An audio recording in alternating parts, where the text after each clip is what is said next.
It looked like France might actually win a medal, but as their final runner received the baton, she was trapped behind the other passing runners. She pushed around them as fast as she could, but she fell woefully far behind the leading pack, and it seemed unlikely that they would have any chance to redeem themselves. As the race began, France was off to a solid start, staying in the center of the pack and keeping up with the favorites. As the baton reached their second runner, Muriel Hurtis, she managed to claw the French team up to third place, sitting right on the tail of Russia and Ukraine. She even pushed her way into second for a brief moment until the Great Britain runner came storming into the lead. As the third runner, Agnes Raharele, took the baton, she battled for third place with the Ukrainian runner, but she couldn't keep up, and she fell back to fourth. It still wasn't over for France. There was still about 500 metres left of the race. Agnes was holding strong, and she kept up with the pace of the favourites. However, as Floria Guei received the baton and tried to head into the inside lane, she found herself dodging the other team's third runners, leaving her well behind the favourites. On paper, with a trailing gap this large, she didn't even have the ability to be in contention for a medal.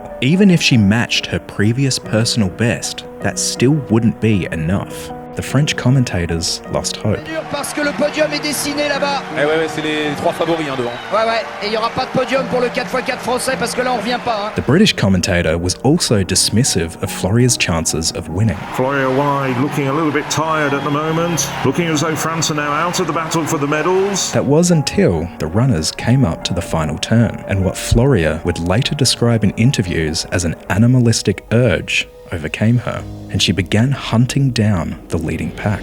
The gap slowly began to close, and as Floria's home country watched on, a glimmer of hope started to appear.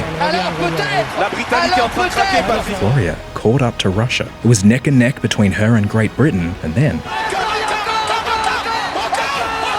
as Floria reached the finish line, she leaned forward as far as she could, but after she crossed the line, she snapped out of her deep, concentrative trance.